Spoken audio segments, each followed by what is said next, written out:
বন্ধুরা, আজকের ভিডিওতে আমরা জানবো ভূমিকম্প ও আগ্নেয়গিরির ভয়ঙ্কর শক্তি। চলো শুরু করা যাক। পৃথিবীকে আমরা বাইরে থেকে যত শান্ত আর সুন্দর দেখি, ভেতরে কিন্তু এই পৃথিবী সবসময় অস্থির আর উত্তপ্ত। পৃথিবীর গভীরে এমন কিছু শক্তি কাজ করেছে যা মুহূর্তের মধ্যে পুরো একটা দেশ, শহর বা সভ্যতাকে ধ্বংস করে দিতে পারে।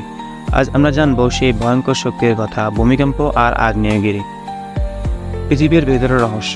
পৃথিবীর ভেতরটা আসলে 4টি স্তরে ভাগ করা। 1. ভূপৃষ্ঠ বা ক্রাস্ট, যেখানে আমরা বাস করি। 2. ম্যান্টল, এখানে গরম পাথর আর তরল লাভা ভরা জায়গা।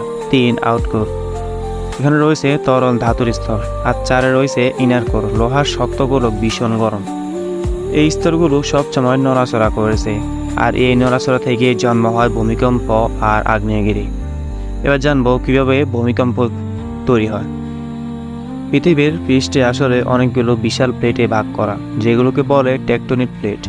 এই প্লেটগুলো সবসময় একটু একটু করে নড়ে। যখন দুইটা প্লেট একে অপরের সাথে ধাক্কা খায় বা হঠাৎ সরে যায়, তখনই সৃষ্টি হয় ভূমিকম্প। মুহূর্তের মধ্যে এই শক্তি ছড়িয়ে পড়ে মাটির গভীর থেকে উপরের দিকে। ফলাফল, বাড়িঘর ভেঙে পড়ে, রাস্তা ফেটে যায়, আবার অনেক সময় মানুষের জীবন মুহূর্তেই শেষ হয়ে যায়। উদাহরণস্বরূপ বলা যেতে পারে 2015 সালে নেপালে ভয়ঙ্কর ভূমিকম্পে প্রায় 9,000 মানুষ মারা গিয়েছিল।